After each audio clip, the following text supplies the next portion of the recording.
Então, vamos prosseguir aí o nosso curso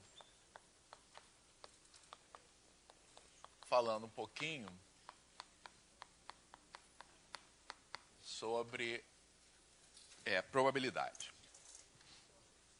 Então, esse é um tema que já há alguns anos os parâmetros curriculares recomenda que comece a ser tratado ainda no ensino fundamental. E há fortes razões para isso, né? Hoje em dia, a linguagem da teoria das probabilidades, tá? e o uso, a necessidade de você entender probabilidades em diversos aspectos aí da nossa vida pessoal e profissional, essa necessidade é muito marcada. Tá? E isso se soma a algo que é discutido aí por muita gente, né, de que a habilidade de trabalhar com probabilidade não parece ser, tá, uma habilidade inata das pessoas. Tá? Então, a maior parte das pessoas tem muita dificuldade, tá, de lidar com incerteza, que é o que a probabilidade procura tratar. Então, é necessário que você comece cedo a tratar desse assunto para que as pessoas se sintam confiantes, tá, ao lidar com essa questão. Então, o que os parâmetros curriculares dizem, basicamente, para o ensino fundamental, tá, são duas coisas sobre probabilidade, né, que é calcular probabilidades simples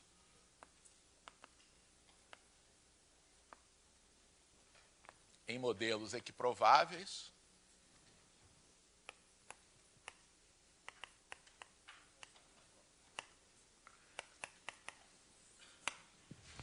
Então, o que isso significa? Significa a gente acostumar os alunos, tá, a calcular probabilidades que possam ser expressas como uma razão entre o número de casos favoráveis sobre o número de casos possíveis. Só que isto aqui, tá, é uma orientação adequada, mas que é muitas vezes muito mal usada. As pessoas se fixam tanto aqui nessa noção aqui de probabilidade que toda vez que vem um problema em que elas fazem a lista das possibilidades, tá, e tem que calcular a probabilidade de um evento, automaticamente acha que pode usar essa razão. Tá? Quando isso aqui só vale se você estiver diante de um modelo equiprovável. Isto é, numa situação em que seja razoável admitir que todas as possibilidades, tá, tenham a mesma chance de ocorrer. Tá? Se você não faz isso, você começa a fazer afirmações absurdas. Tá? Digamos que a gente estivesse antes de começar a Copa. Tá? Estaria correto dizer que a probabilidade da seleção do Irã ganhar a Copa, antes da Copa, é igual a 1/32? Tá certo isso? A probabilidade da seleção do Irã ganhar a Copa é de 1/32? Então, essa é uma afirmativa, tá, completamente ingênua e inadequada. Tá? A única razão para você dizer isso é porque são 32 equipes, o Irã é uma delas, então, como todo mundo tem a mesma... Espera aí, mas todo mundo... A priori, você achar que todo mundo tinha a mesma chance de ganhar? Claro que não, porque uma competição esportiva como essa não é governada unicamente pelo azar, tá? Pela chance. Então, esse é um mau modelo de probabilidade, tá? E pegar os alunos do ensino fundamental e dizer para eles, por exemplo, que nessa situação a probabilidade de qualquer uma das equipes ganharem a Copa é de 1/32 é deseducativo, não educativo. Tá? Porque você vai estar usando a linguagem de probabilidade de uma maneira completamente inadequada. Então, para que isso aqui possa ser usado, é preciso que você tenha uma situação, tá, em que os diversos acontecimentos possíveis, tá, tenham a mesma chance de ocorrer. Tá? E quando é que a gente pode fazer isso? A gente só pode fazer isso quando a gente tem uma situação em que haja algum tipo de simetria perfeita. Tá? Então, para que você tenha um modelo equiprovável, você precisa ter perfeita simetria entre as possibilidades. Tá? E normalmente isso acontece, né, quando você tem algo em que você usa dispositivos que asseguram isso. Tá? Como um dado, como as faces de uma moeda, como a extração de bolas idênticas de urna, mas não algo que dependa de habilidade.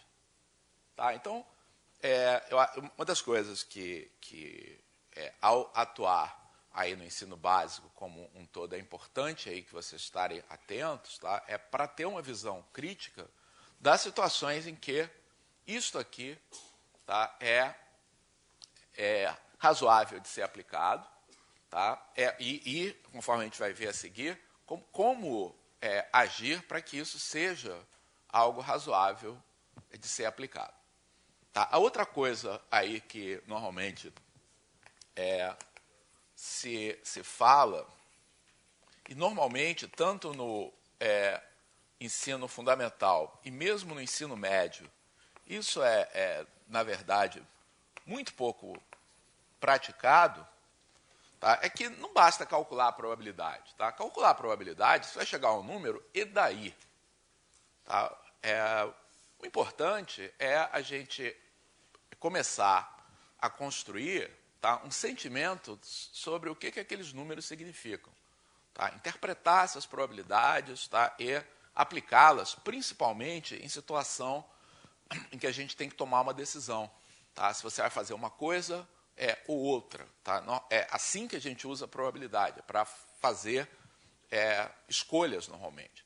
Tá? E os nossos livros didáticos são muito pobres também, tá, nisso que está aí. Tá? Então, o que eu vou fazer aqui é fazer uma série de exemplos, tá, em que a gente vai procurar discutir, tá, esses dois aspectos. Então, deixa eu começar aqui por um problema muito simples. Tá? Eu tenho uma moeda e, muitas vezes, para a gente garantir que está diante de uma situação em que vá poder utilizar o modelo equiprovável, a gente, às vezes, usa adjetivos como esse. Tá? Uma moeda honesta, tá? Ou uma moeda equilibrada, ou uma moeda justa.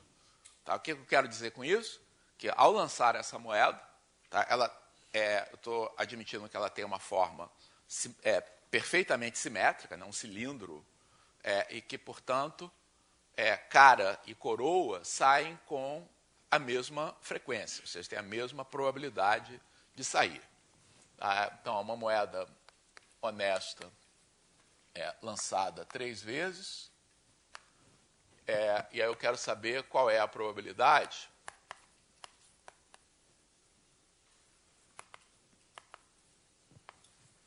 de saírem exatamente 2 caras.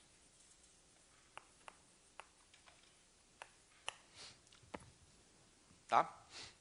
Então, para resolver esse problema, eu vou listar quais são as possibilidades para o número de caras.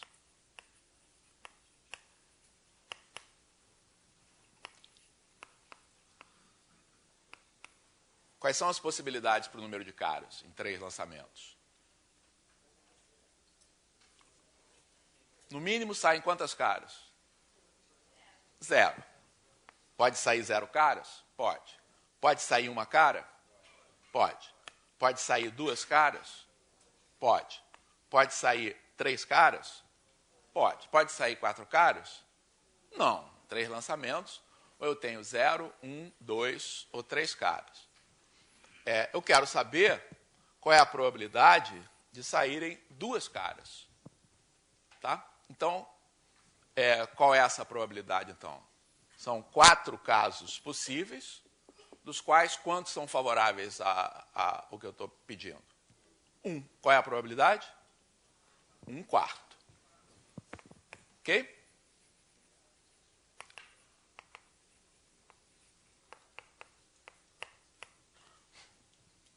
Ok? Anotaram? Agora risquem.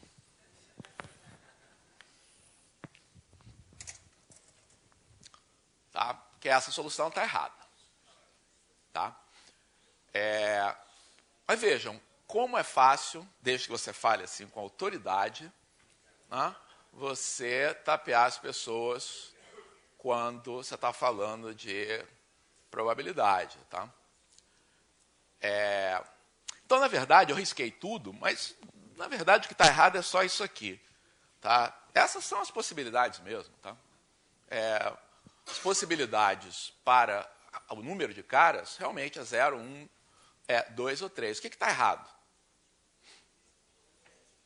O que está errado é a gente admitir automaticamente que, pelo simples fato de eu ter listado essas possibilidades, que elas têm a mesma chance de ocorrer. Tá? Na verdade, se no lugar de serem da moeda ser lançada 3 vezes, tá? Ela fosse lançada 10 vezes, vocês realmente achariam que a chance de eu ter 10 caras, tá, ia ser igual à chance de sair, por exemplo, 6 caras e 4 coroas? Não, claro que não. Tá?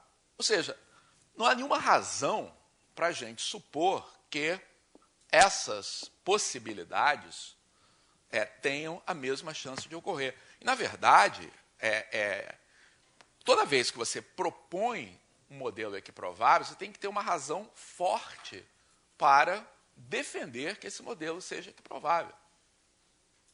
Tá? Esse aqui a gente não tem nenhuma razão forte. Tá? E se pensar um pouquinho, tá? Pensar em 10 lançamentos no lugar de 3, a gente para pensar, não, claro que não é. Claro que não deve ser a mesma chance aqui de acontecer. Portanto, essa solução não vale nada. Tá? Porque se as chances não são iguais, a razão entre número de casos favoráveis e o número de casos possíveis não expressa a probabilidade de ocorrência. Tá? Então não dá para fazer esse problema, tá, usando esse modelo elementar de probabilidade. Dá sim. Tá? O que a gente tem que fazer é encontrar uma descrição do que vai acontecer aqui, tá, que seja equiprovável. Então, essa descrição é a seguinte, olha só. A primeira vez que eu lanço a moeda, pode dar cara ou coroa. Vou representar a coroa aqui por esse C com tio. Então, como a moeda é honesta, tá, depois eu não tenho nenhuma preferência para esses 2 resultados. Tá? Então, é um bom modelo probabilístico supor que eles ocorrem com a mesma frequência. Tá? Aí, eu vou lançar a minha moeda de novo. Tá? Então, aqui vai ser cara ou coroa, aqui vai cara ou coroa. Então, pergunta aí para vocês. O fato de eu ter tirado cara aumenta ou diminui a probabilidade de que da próxima vez eu vou tirar a cara de novo? Eu vi uns aumenta. Não aumenta, diminui? Pois é. Então, algo que eu sempre falo aí para os meus alunos aí no curso de probabilidade, tá, é um fato óbvio, mas que às vezes as pessoas se esquecem, tá, a respeito de objetos como moedas. Tá? Primeiro, as moedas, obviamente, não têm memória. Tá? Quando você vai lançar a moeda de novo, ela não se lembra qual foi o resultado que tirou antes.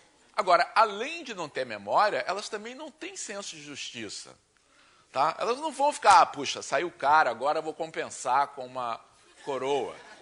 Primeiro, elas não se lembram. Segundo, não tem senso de justiça. Então, é indiferente, é claro, tá? Independe completamente do que saiu aqui, tá? Se agora vai sair caro ou coroa. Então, esses 4 andamentos possíveis aqui para o meu experimento, tirar cara, coroa, cara, coroa, tá? Todos eles têm a mesma chance de ocorrer. Tá? E aí, basta prosseguir mais um passo aqui nessa história, o argumento é o mesmo.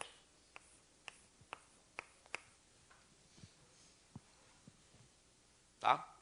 Então, por exemplo, o que eu estou dizendo aqui é que sair cara, coroa, cara, tem a mesma chance de sair coroa, coroa, coroa. Tá? Porque o que eu vou obter em cada etapa, tá, independe completamente do resultado que eu observei antes. Tá? Então, essa descrição que está aqui, tá, é uma descrição equiprovável do meu experimento. Esse modelo que está aqui é um modelo equiprovável para o meu experimento. Essas 8 possibilidades, não aquelas 4, tá? Aquelas 4 não têm a mesma chance de ocorrer. Mas essas 8 aqui têm. Então, e por que tem? Porque eu estou me baseando nesses 2 fatos, tá? De que a moeda é perfeitamente simétrica, portanto, sair cara ou coroa tem a mesma chance de ocorrer, e segundo, que o passado tem 0 de efeito no que vai acontecer daqui para frente. Tá? Então, qual é a probabilidade correta do evento que a gente tem aqui nesse problema? Então, quantos são os casos possíveis? Não, possíveis. Total, 8 casos. Tá? Quantos são os casos favoráveis? Casos favoráveis são aqueles em que eu observo 2 caras e uma coroa, então essa coroa pode aparecer na 3ª posição, na 2ª posição ou na 1ª posição. Então tem 3 sequências de resultados e essa probabilidade é 3/8. Tá? Então a gente tem aqui uma solução errada para o problema. Note que realmente o resultado não coincidiu com a que a gente obteve, considerando um modelo equiprovável adequado. Tá?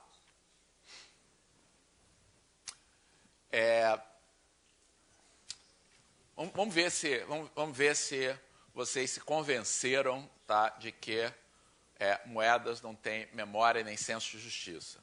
Vamos lá. Vou jogar a moeda agora 10 vezes.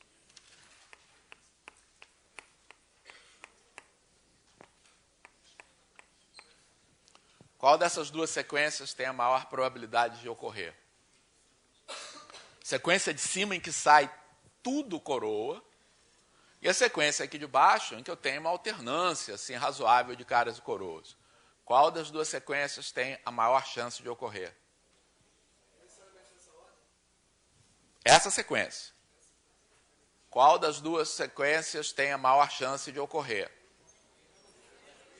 Resposta? A mesma chance de ocorrer. Tá? Porque cada um dos resultados, cara ou coroa, tem a mesma chance, tá? E o passado tem 0 de influência no que vai acontecer aqui no futuro. Tá? Mas eu sei que a gente precisa se ajustar um pouco a essa ideia. Tá? Porque a maior parte das pessoas, tá? Se olhar para essa sequência de resultados, tá? Se eu disser, olha, joguei a moeda e tirei isso aqui, você vai dizer, tá bem, normal, tá? Se eu disser para você, joguei a moeda, tirei isso aqui, você vai, você está de brincadeira, tá? Você não vai acreditar. Mas essa é uma atitude que não é muito racional em relação a essa probabilidade. Então, por que a gente é levado a pensar deste modo? Porque quando você olha para essa sequência aqui, na verdade, você não pensa nessa sequência. Você pensa no agregado de sequências. Tá? Então, quando o seu cérebro aí, tá? É a parte intuitiva do seu cérebro, está te dizendo, não, isso aqui é mais fácil de acontecer do que aquilo lá, tá? A parte matemática está dizendo que não é, tem a mesma chance. Tá? Mas a parte intuitiva está dizendo... É porque a parte intuitiva está dizendo o seguinte, olha, nessa sequência tem 1, 2, 3, 4 coroas, tá? E 6 caras. Tirar 4 coroas e 6 caras é muito mais fácil do que tirar 10 caras. Certo ou errado? Certo? Porque para você tirar 4 coroas e 6 caras, tem muitas ordens possíveis em que isso aqui pode acontecer. Tá? Então, quando você olha para cá e acha que isso aqui é mais fácil, é porque você está pensando não nessa sequência, nessa ordem, tá? Mas está pensando no agregado de todas essas sequências. Entenderam? Então, o cérebro, um lado do cérebro está enganando o outro aí na hora de lidar com esse problema. Entenderam? Então, essa sequência, especificamente, tem a mesma, é tão rara quanto essa aqui. Mas o agregado das sequências que tem 6 coroas e 4 caras é muito mais provável do que esse agregado que é de uma só, tá? Que é de um único resultado, uma única forma possível. Ok? Convencidos de que essas duas aqui... E aí tem... isso se aplica, tá? Em muitas situações aí da vida prática, tá? Se você, por exemplo, chegar lá para fazer um jogo da Mega Sena, tá? E cravar esse jogo aqui, 1, 2, 3, 4, 5, 6, tá? Certamente o atendente vai olhar para você dizendo, puxa, mas você não sabe que é super difícil sair isso aqui? Enquanto se você fizer um 7, 18, 23, 45, 52, 57, tá? Esse é o meu palpite aqui, tá? Pessoas vão achar que é normal, tá? Tá bom, esse é um jogo normal. Tá? A probabilidade de sair qualquer um deles é exatamente a mesma. Por exemplo, eu tenho certeza que esse jogo jamais saiu. Que saísse ia ser manchete em todos os jornais, jogo incrível, sabe? Esse aqui eu tenho uma certeza probabilística que jamais saiu. Quer dizer, eu não conferi os resultados, mas a probabilidade de que eu acerte um jogo que já saiu até agora é muito baixa. Tá? Então, eu tenho uma certeza probabilística de que esse jogo jamais saiu também. Vocês podem verificar depois lá no site da Caixa. Deixa eu fazer mais um exemplo sobre a escolha do espaço amostral.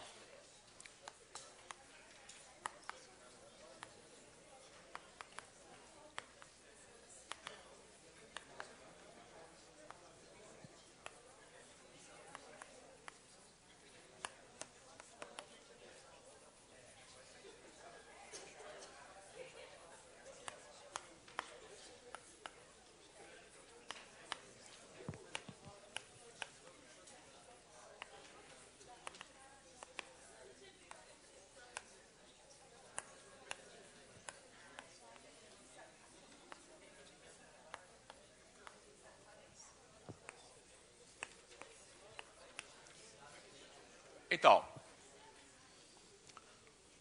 2 dados idênticos são lançados simultaneamente. Eu quero saber qual é a probabilidade de que a soma das faces dê 6. Um minutinho aí para vocês pensarem.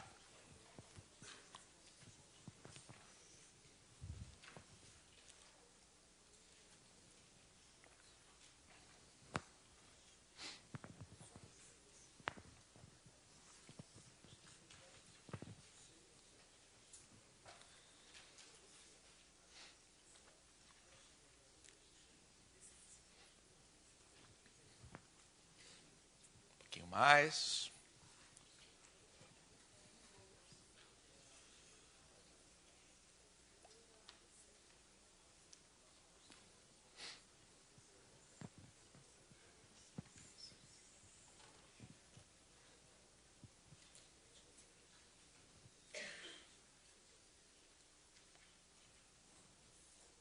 Então, alguém falou 5,36. Alguém tem alguma outra proposta aí de resposta?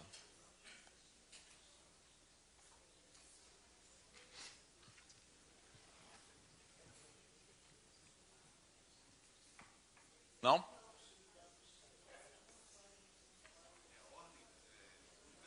Não, são lançados simultaneamente, eles são idênticos. Quero saber a probabilidade da soma ser 6. Então, pois é. Então, essa é a dúvida existencial que muitas vezes surge na hora de resolver esse problema. Como é que eu devo registrar, tá, os resultados? Então, essa solução que está aqui, tá, corresponde a você pensar na seguinte lista de resultados, tá, o chamado espaço amostral, nome técnico. Tá? Você vai listar os pares, tá, de resultados obtidos. Quanto é que sai no primeiro dado, quanto é que sai no segundo dado. Tá? Então, pode ir de 1, 1, 2, etc., até 6, 6. Tá? Todos os pares possíveis de resultados. Tá? Então, se você olha desse modo, quantos são os casos possíveis aqui? 36, né? 6 vezes 6, 36 resultados. Quantos são os resultados favoráveis? Então, os resultados favoráveis são 1, 5, 2, 4, 3, 3, 4, 2, 5, 1. Tá? Então, 5 sobre 36, tá, vai ser a probabilidade. Ok? Bom, aí aparece um aluno seu falando o seguinte: não, professor, eu fiz diferente. Porque, já que os dados são idênticos, tá, e eu jogo eles ao mesmo tempo, eu não tenho como saber se saiu 1, 2 ou se saiu 2, 1. Tá? Então, como os dados são idênticos, tá? Então, na verdade, eu não vou ter 36 resultados. Tá? Então, quantos eu vou ter? Na verdade, quantos são os pares possíveis de resultados? Eu tenho combinação de 6, 2 a 2 pares. Então, eu tenho 15 resultados, que são números diferentes para sair, tá? Mais, tá, os 6 resultados, que são os resultados duplos. Tá? Então, eu tenho 21 possibilidades.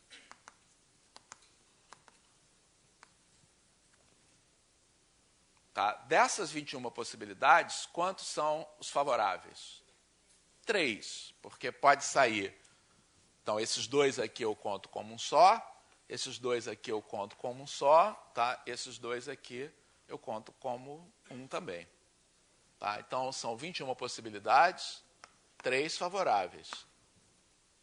Então, nessa solução, a probabilidade é 3 sobre 21, que é 1/7. Note que 1/7 e 5 sobre 36 são números próximos, tá? Mas não iguais. O que você faria? Tem um aluno que respondeu assim, um aluno que respondeu daquele modo. Qual dos dois está certo? Ou você dá ponto para os dois para nos comprometer aqui? Fala, olha, na dúvida, vou considerar certo dos dois, porque... E aí? Não. Gente, os dois não podem estar certos, não? Porque o resultado é diferente, tá? E o experimento e o problema estão muito bem definidos aqui, tá? Não tem ambiguidade nenhuma, tá? Aqui nessa situação. Tá? Ah, bom. Então, uma maneira aqui de você eliminar a dúvida, tá, é não colocar os dados idênticos. Tá? E essa, na verdade, é uma boa maneira aí de resolver o problema. Tá? Porque... Oi? Os lançamentos não são simultâneos? São. Então eu lanço um, vejo o resultado e depois lanço o... Ué, isso não são simultâneos. Eles são consecutivos. Simultâneos quer dizer ao mesmo tempo. Então, essa solução, tá, de considerar, para facilitar as coisas, que os dados não sejam idênticos, tá, na verdade, é uma explicação de por que essa solução é que está correta. Tá? Evidentemente, pega os dados, eles são idênticos, tá? Mas aí você, escondido de qualquer um, faz um pontinho de tinta num deles. Pronto. Eles são passam a ser diferentes. Isso altera alguma coisa a probabilidade de que você vá obter soma 6? Claro que não. Tá? Então, o fato deles serem idênticos, tá, não altera em nada, tá, essa probabilidade. Tá? Então, essa solução, tá, que considera os 36 casos, tá, é a solução correta. E o que tem de errado nessa solução aqui? O que tem de errado nessa solução, tá, é considerar que essas 21 possibilidades tenham a mesma chance de ocorrer.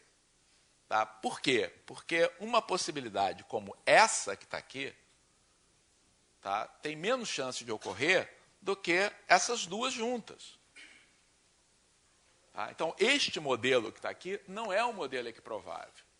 Tá? Então, essa solução é uma solução que está incorreta para o problema, porque você listou desse modo, mas não tem justificativa de por que essas 21 possibilidades devam ter a mesma probabilidade, enquanto aqui, claro que elas têm a mesma chance de ocorrer, porque o resultado que você vai ter em cada dado pode ser qualquer um dos 6 possíveis, tá? E o outro dado, obviamente, não se importa com o que saiu lá no irmão dele. Tá? Então, as 36 combinações de resultado, todas elas têm a mesma chance de ocorrer. Ok? Sim?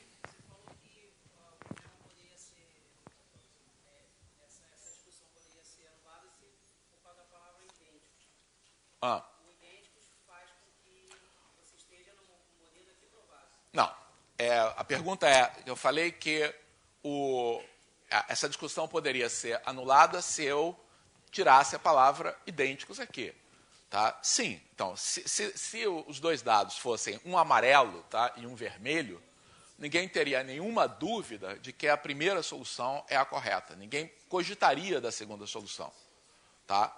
Então, a minha proposta aí de solução para o caso de que eles são idênticos é observar que o fato deles serem idênticos ou não, obviamente, tá, não altera essa probabilidade da soma 6. Tá? Não é o fato de um ser exatamente igual ao outro que torna, tá, essa probabilidade maior ou menor. Tá? Então, essa solução que está aqui vai se aplicar em ambos os casos. Tá? A outra maneira de você pensar é a seguinte, olha, você pode não saber que dado é qual, mas eles sabem, tá? Eles sabem que dado é qual. Tá?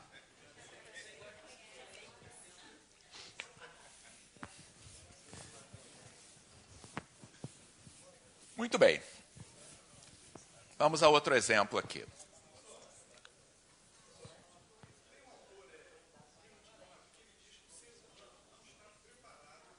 que eu falei no início, tá? Vários autores têm escrito livros em que narram, tá, a dificuldade que as pessoas têm para modelar coisas com probabilidade. Essa é uma razão pela qual a gente precisa desenvolver essa habilidade o mais cedo possível aí com os alunos. Vamos ver um outro exemplo.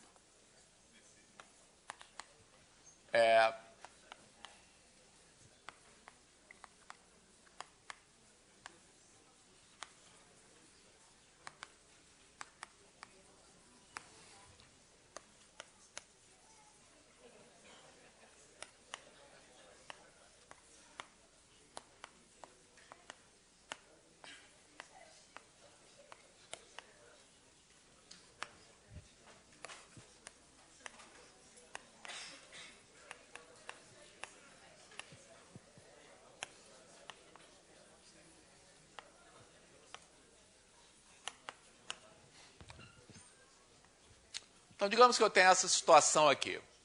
Tá? E aí a gente já tem um problema, tá? Em que, no lugar de eu pedir para calcular uma probabilidade, tá? Eu estou querendo já começar a interpretar uma probabilidade. Eu vou calcular uma probabilidade para responder essa pergunta. Tá? Então, eu tenho um jogo de dominó comum. Tá? Aí eu tiro uma peça, depois eu tiro outra peça. Tá? Essas peças podem se casar ou não. Quer dizer, quando é que eu digo que elas se casam? Quando houver um número comum nas duas peças. Então, o que é mais fácil? Tá? Que elas se casem ou que não se casem? Então, a priori, talvez a gente pense o quê? Quem é que acha que é mais provável que elas se casem? Quem é que acha mais provável que elas não se casem? Então, das pessoas que responderam, que a maior parte se omitiu aqui, das pessoas que responderam, tá, quem respondeu achou que é mais provável que elas não se casem. Tá? Mas será que a gente vai chegar à conclusão que sim, que de fato é isso que vai acontecer. Mas é muito mais provável que elas não se casem do que elas se casem? Se você tivesse que fazer uma aposta aí, é o quê? 2 vezes mais provável que elas não se casem? 10 vezes mais provável que elas não se casem? Quase a mesma coisa? Então, o número que a gente vai obter, tá, exatamente nos dá subsídios, tá, para responder a esse tipo de questão.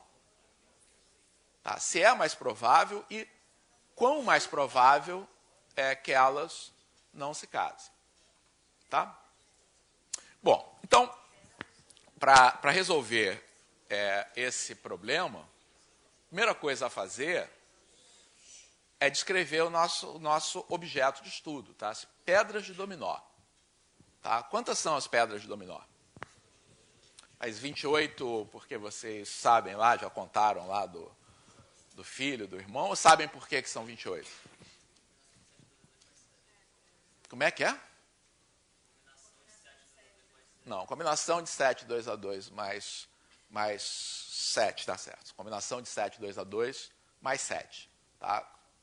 Que história é essa de combinação de 7, 2 a 2 mais 7? É que há 2 tipos de peças. Né?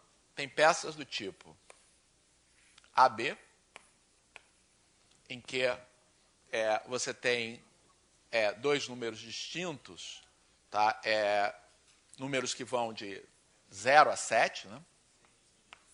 0 a 6, 7 possibilidades. Tá?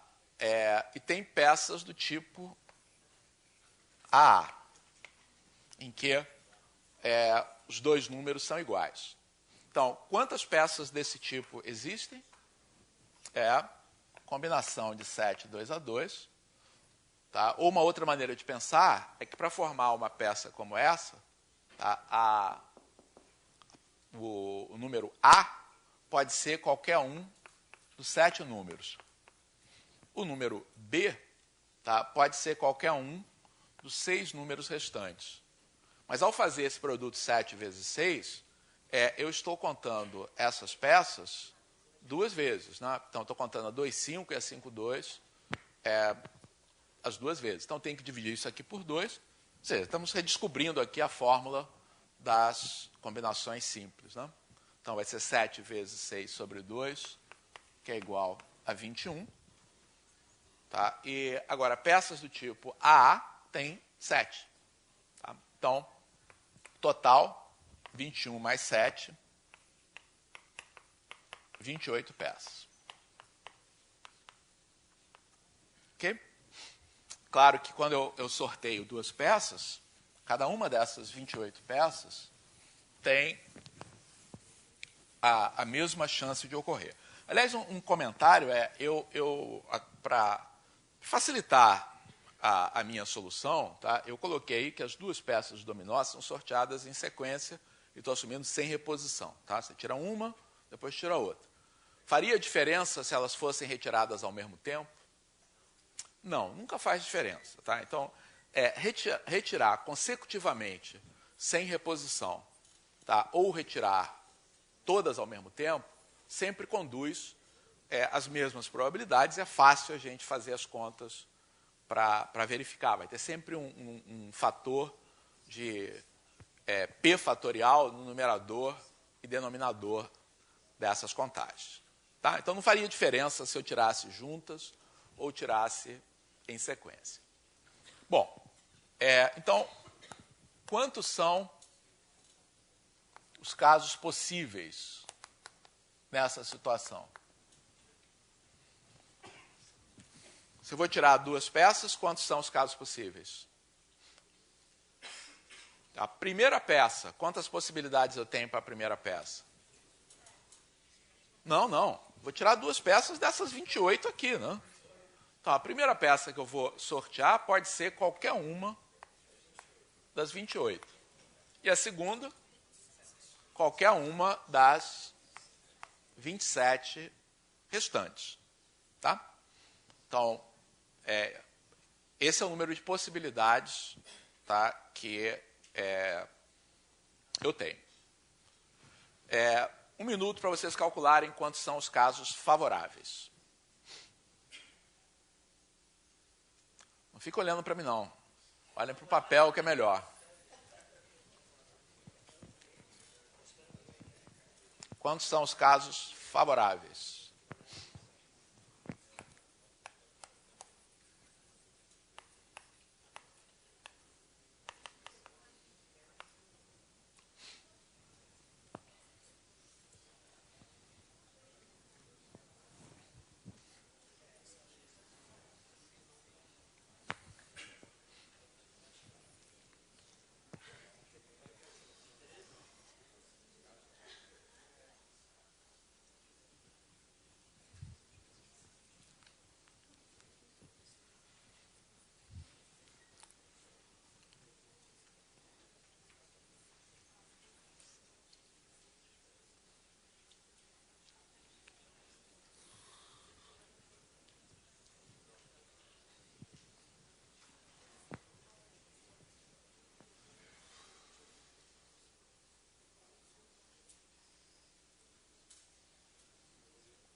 Quantos são os casos favoráveis? 28 vezes 13, não. Oi? 28 vezes 6 pode ser. Depende aí de como a gente... mas 28 vezes 6, acho que não. Também não é não. Não. Então, vamos lá. Alguém falou aí, tem que separar em dois casos, claro, tá? Porque eu estou tirando uma peça de cada vez, tá? Então, a primeira peça, ela pode ser uma peça desse tipo, ou pode ser uma peça desse tipo. Tá? E aí, eu vou contar quantos são os casos favoráveis, tendo uma primeira peça sorteada assim e tendo uma primeira peça sorteada assim. Quero começar por onde? De baixo é mais fácil. Tá? Se a primeira peça é uma peça desse tipo, tá? Quantos são os sorteios em que ocorre casamento? Então, primeiro, quantas peças desse tipo há? 7. Então, tem 7 possibilidades, tá, para uma peça desse tipo. Mas uma vez que eu tenha tirado uma peça desse tipo, quais são as possibilidades para uma peça para que ela se case com ela? Então, uma peça que vai se casar com ela tem que ser uma peça do tipo A alguma coisa. Tá? Tem 7 peças que começam por A, mas já saiu uma aqui. Tá? Então, sobrou 6. Então, temos 7 vezes 6 possibilidades para eu ter um casamento no qual a primeira peça é do tipo A. Tá? Agora, se a primeira peça, tá, é do tipo AB, então, primeiro, quantas peças desse tipo A? Tem 21 peças desse tipo. Tá? Então, o número de casamentos dessa forma vai ser 21, tá, vezes o número de peças que casam com uma peça do tipo AB. Quantas são? Então, vão se casar com ela qualquer peça, tá, que seja do tipo A alguma coisa, ou qualquer peça que seja do tipo B alguma coisa. Tá? Eu tenho 7 peças desse tipo, mas uma eu já contei aqui, sobraram 6. Tá? Tenho 7 peças desse tipo, mas uma aqui sobraram 6. Então, no total, eu tenho 12 peças que vão servir. Então, o número de casos favoráveis, tá, vai ser igual a essa soma. 21 vezes 12, mais 7 vezes 6.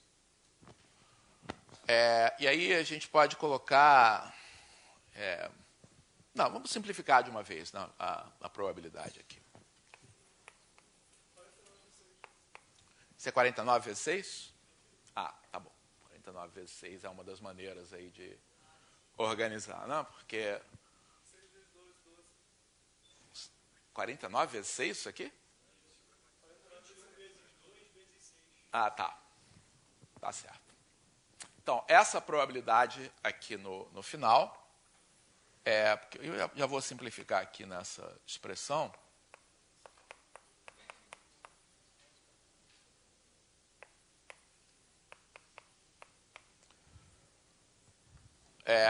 A gente vai ter 21 vezes 12, tá, mais 7 vezes 6, dividido por 28 vezes 27. Então, muitas maneiras aí de organizar essa conta, mas a gente pode, por exemplo, aqui escrever que isso aqui é 21 vezes 2, não?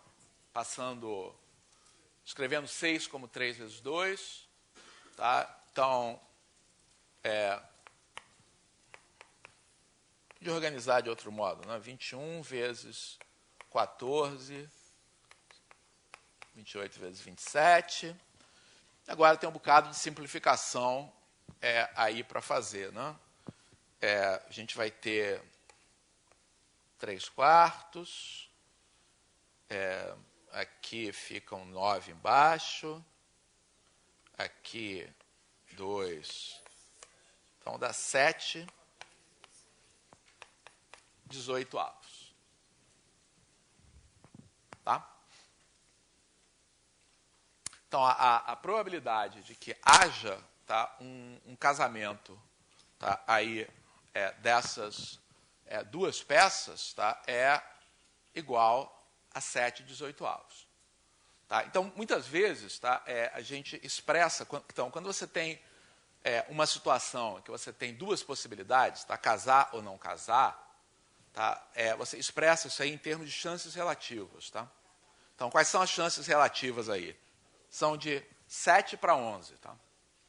Então, as chances relativas de casamento com não casamento são de 7 para 11, porque as probabilidades são 7 18avos e 11 18avos. Ou seja, é mais provável que não haja casamento, tá? Mas não sei se a nossa intuição pensava que era mais difícil ainda que não houvesse esse casamento. Tá? Então, as chances são quase equilibradas, tá? São de 7 para 11, não é uma coisa tão desequilibrada quanto a gente poderia, por exemplo, talvez imaginar. Como eu imaginaria a priori, não, é bem mais fácil que não case. Não, não é tão mais fácil assim. Ok? Esse é o tipo de subsídio que é importante se você vai, por exemplo, apostar nisso aqui. Tá? Sim. Não vejo como. Ah.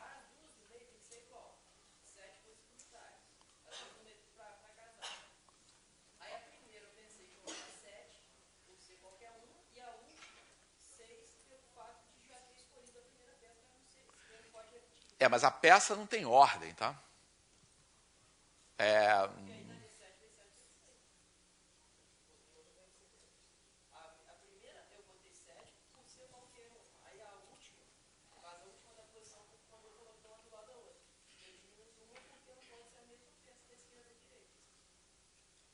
Então, vamos lá.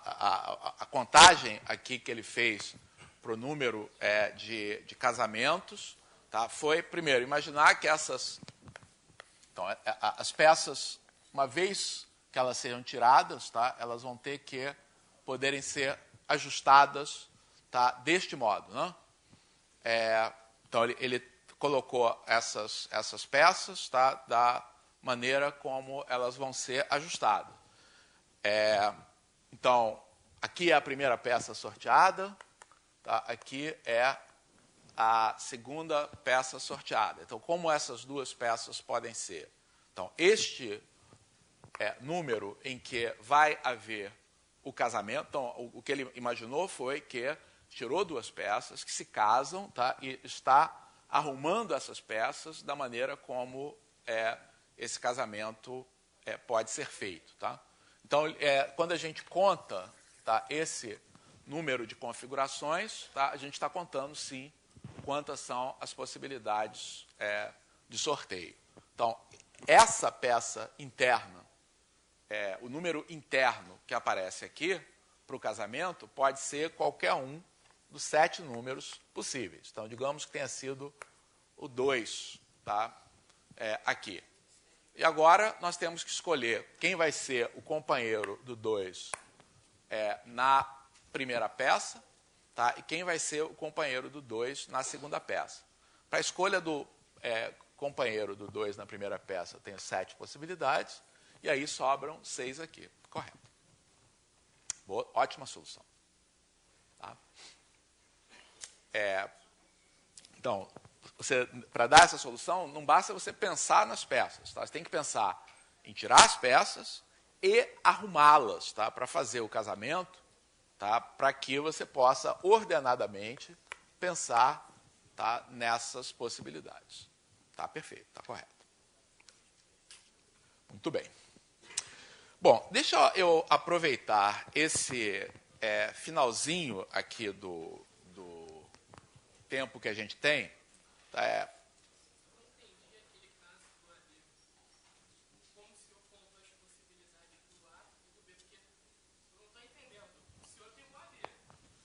Já contei antes. A pergunta foi quantas são as possibilidades, tá, do caso AB. Eu já contei antes que são 21 peças desse tipo. Então 21 peças desse tipo. Então,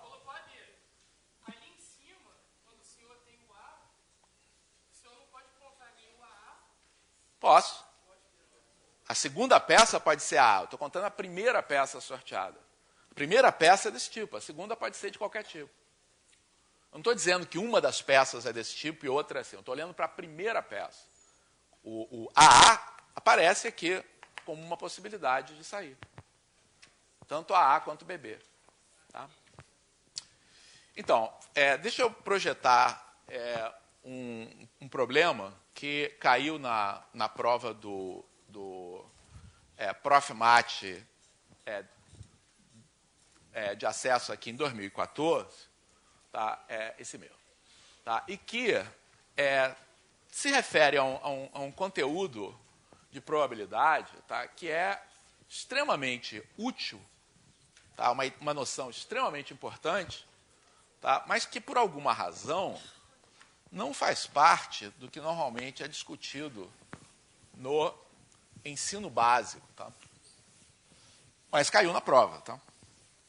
Então, achei que seria oportuno, tá? A gente discutir essa noção, tá? Que é a noção de valor esperado. Tá? Valor esperado é a mesma coisa que valor médio, tá? De um resultado, tá? De um número aleatório, tá? Tecnicamente, que a gente chama de uma variável aleatória. Então, se você tem um processo, tá? No qual você sorteia aleatoriamente um número, tá? Faz sentido a gente considerar qual vai ser o valor médio do resultado que você vai encontrar. Tá? Então, qual é a ideia? Então, se um resultado pode sair com as possibilidades x1, x2, xn, tá? E as probabilidades respectivas sejam P1, P2, Pn, a gente define o valor esperado ou valor médio do seguinte modo. Se eu realizar, tá, esse experimento um grande número de vezes, tá, às vezes o resultado vai ser x1. Tá? Às vezes vai ser x2. Às vezes vai ser xn. Tá? Qual vai ser a média, tá, dos resultados que eu vou encontrar? Vai ser a média aritmética simples, tá, desses resultados x1, x2, xn? Não, porque eles saem com frequências diferentes. Tá? Então, a maneira razoável de eu definir esse valor médio é como uma média ponderada desses valores, tá, em que os pesos sejam proporcionais à frequência com que cada um deles saia. Tá? Mas qual é a frequência com que eles vão sair? É exatamente isso que as probabilidades exprimem. Tá? Então, os pesos aqui nessa média vão ser P1, P2, Pn, divididos por a soma dos pesos, certo? Isso é uma média ponderada. Mas eu preciso desse denominador? Qual é a soma de todas essas probabilidades aqui? 1. Tá? A soma de probabilidades é sempre igual a 1. Tá? Então, eu não preciso desse denominador aqui. Tá? Fico somente com essa expressão, resultados obtidos, tá, multiplicados pela respectiva probabilidade. O que esse número exprime? Esse número exprime que se eu realizar esse experimento aleatório um grande número de vezes, tá, e calcular a média dos resultados obtidos, tá, o valor que eu vou obter vai se aproximar, quando o número de lançamentos, de realizações, vai para infinito, dessa expressão. Ok? Esse é o conceito. Agora vamos ao problema aqui do Profmat. Eu tenho um cofre com 6 moedas, tá? 2 moedas de R$1, 4 moedas de 50 centavos, tá? E retiram-se simultaneamente e ao acaso 2 moedas do cofre. Bom, esse problema tem um probleminha técnico aí, né? Porque para você resolver esse problema, você tem que admitir, tá, que essas moedas têm a mesma chance de sair. Tá? E se eu fosse colocar a mão, tá, num cofre, tá, que tivesse moedas de R$1 e de 50 centavos, eu escolhi a maiorzinha. Né?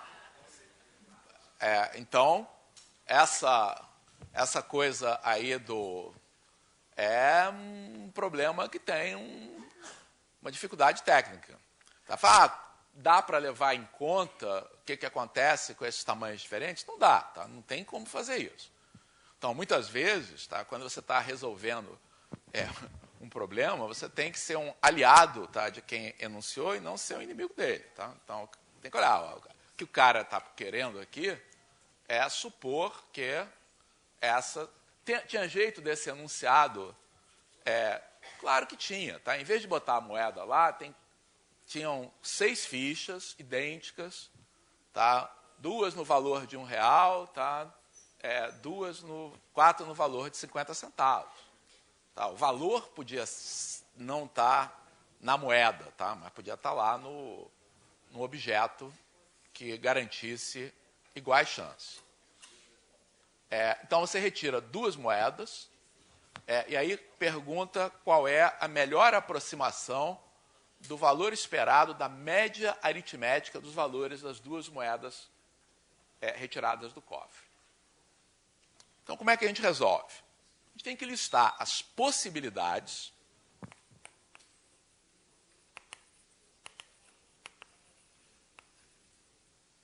as respectivas probabilidades e aí calcular essa expressão.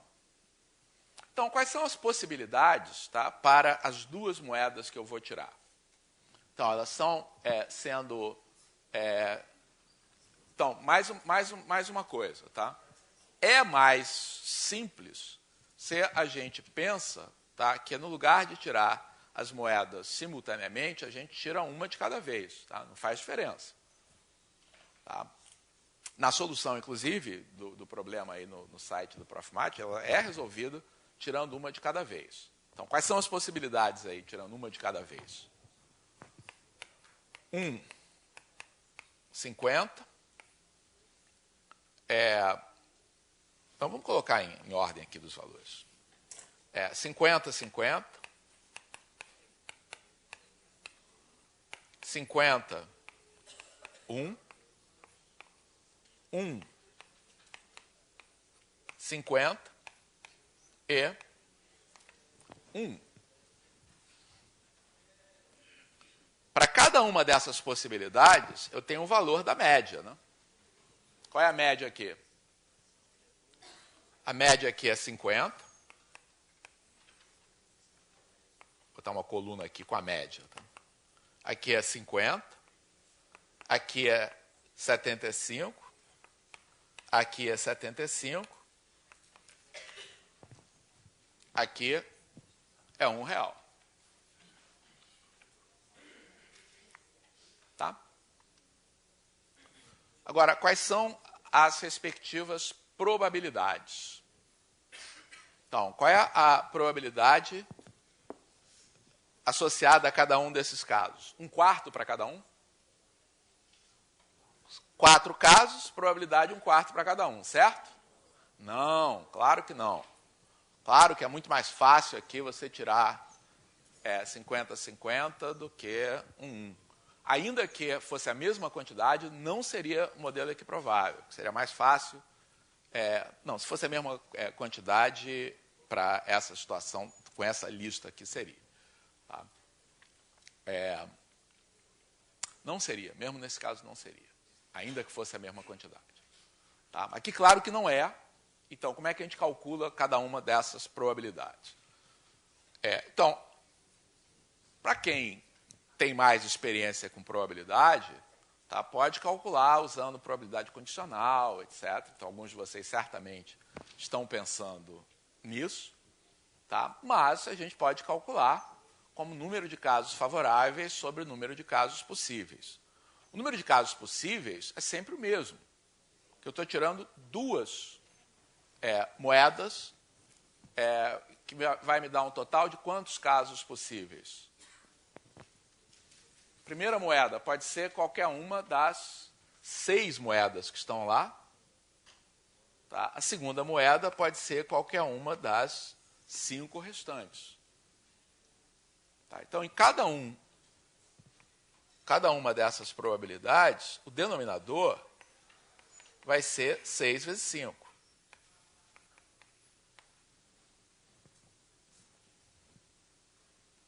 Tá? E o numerador vai corresponder ao número de casos favoráveis.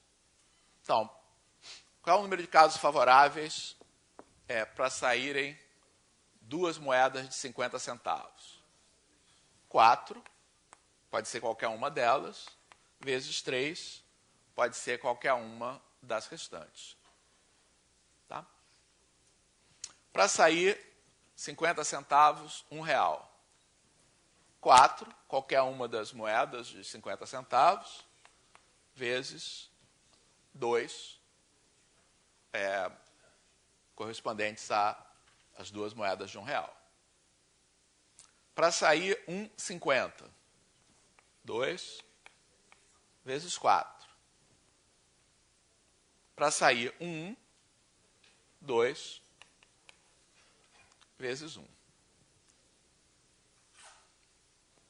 Tá? Então, o valor esperado vai ser simplesmente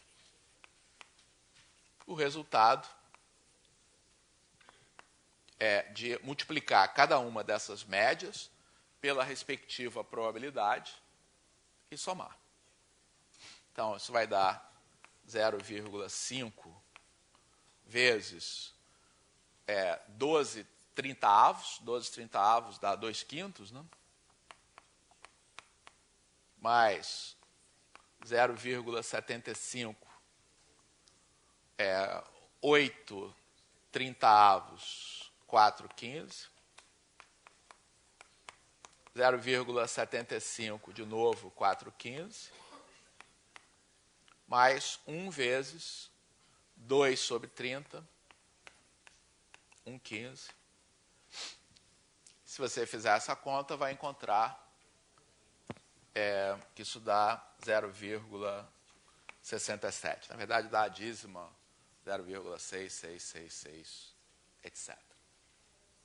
Então, o valor esperado, tá, é 67 centavos. Essa terminologia, valor esperado, às vezes causa confusão. Fala, como assim um valor esperado se eu nunca vou poder tirar esse valor? Tá? Não é que você espere obter esse valor. Tá? É o valor que você espera obter, em média, repetindo esse processo um grande número de vezes. Ok? Bom, hoje à tarde vamos trabalhar mais aí em exercícios aí sobre probabilidade. Tchau.